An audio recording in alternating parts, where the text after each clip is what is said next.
Ukraine के सदर Vladimir Zelensky अभी न्यू यॉर्क टाइम्स की एक ट्वीट थी, उसमें वो दिखाई दिया और वो पूरी दुनिया से अपील कर रहे थे कि उनको जो गारंटीज़ दी थी नेटो ने और रशिया ने, उनका क्या हुआ। और वो एक ताकतवर पड़ोसी के रम करम पर हैं।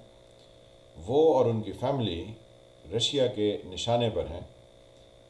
तो इस तरह की वो गुफ्तगू फरमा रहे थे। तो उससे मुझे ख्याल आया कि एक ताकतवर मुल्क का पड़ोसी होना क्या या जुर्म है, या इसके लिए किसी तैयारी की ज़रूरत होती है।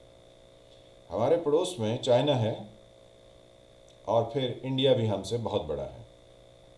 इंडिया की इकॉनमी या इंडिया का हुजम या उसके यहाँ जो दौलत पैदा होती है वो हमसे कई गुना ज़्यादा है।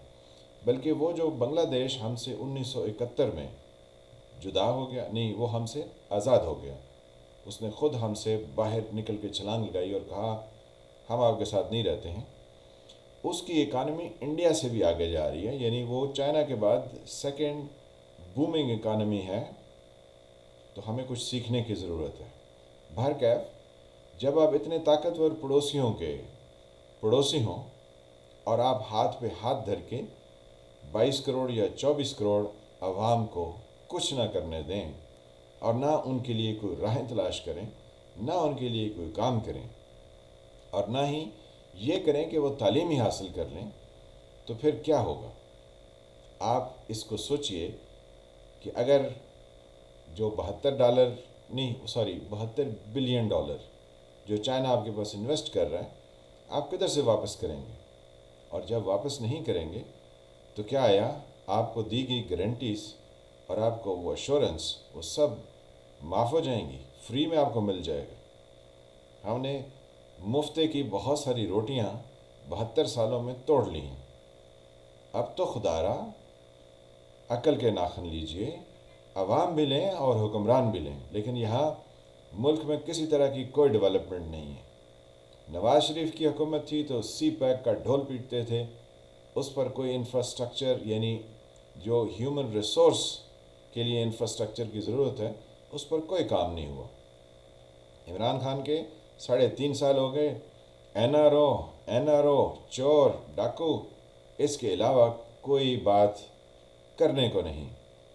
एक रशिया के दौरे पर गए हैं तो वहाँ क्या गुल खिलाए हैं और क्या आगे चल के गुल खिलाए जाएंगे, इसकी तवक्को और इसका अंदाज़ा बआसानी किया जा सकता है। लेकिन हम तो इस चीज़ में इस वक्त परेशान हैं कि जैसे रशिया यूक्रेन पर चढ़ दौड़ा है और यूक्रेन को ये बता रहा है कि तुम नेटो में शामिल नहीं हो सकते हो, और नेटो वाले जो दूर दूर से उसको आंखें मार के कह रहे थे तुम हमारे पास आ जाओ, तो यूक्रेन भी नहीं समझ सका कि उसको बैटल फील्ड बनाया जाएगा, हाथी उसके ऊपर आके आपस में लड़ाई करेंगे और वो घास की तरह मसला जाएगा। उन्होंने भी उसकी गेम को अपने यहाँ एंटरटेन किए रखा। अब ना नेटो उनकी मदद को है, ना अमेरिका है, और ना ही रूस उनको छोड़ने को तैयार है। तो हम जिस खत्ते में रहते हैं हमारी सूरत हाल उससे भी ज़्यादा गंभीर है। हम अफ़गानिस्तान से भी अपनी डेवलपमेंट में पीछे हो रहे हैं, क्योंकि अफ़गानिस्तान में 20 साल तक अमेरिकन रहे तो उन्होंने बहुत सारी चीज़ें उनको ऐसी कराई जो कि अमेरिकन के जाने के बाद दिखाई भी दी। श्रीलंका से भी हम पीछे हैं। तो बांग्लादेश से तो मैं पहले ही कह चुका हूँ कि हमारी इकानमी बहुत पीछे है और डेवलपमेंट भी बहुत पीछे है, क्योंकि हमारे यहाँ तरक्की के लिए जो चीज़ें या जो काम करने के हैं ना तो वो पब्लिक कर रही है और ना ही वो हमारी हुकूमत कर रही है। जो इक़्तिदार में लोग बैठे हैं वो न जाने कौन से नशे में और किस ख्याल में हैं कि शायद ऐसे ही दुनिया चलती रहेगी। और जिनके तालीमी इदारे हैं वो सिर्फ़ एक तालीमी इदारे सिर्फ़ एक नहीं बल्कि उनकी चेन्स ऑफ इंस्टीट्यूशंस हैं। तो वो क्या करते हैं, वो सिर्फ पैसे बटोरने के चक्कर में, ना उनके स्कूल्स में पढ़ाई है, ना उनके कॉलेजेस में पढ़ाई है, ना उनकी यूनिवर्सिटीज़ में पढ़ाई है। वो सिर्फ एक सर्टिफिकेट देते हैं और सर्टिफिकेट लेके लूर लूर गली गली नौजवान फिरते हैं और उनको कहीं पजीराई नहीं मिलती है। मुल्क के लिए सोचने का अमल है।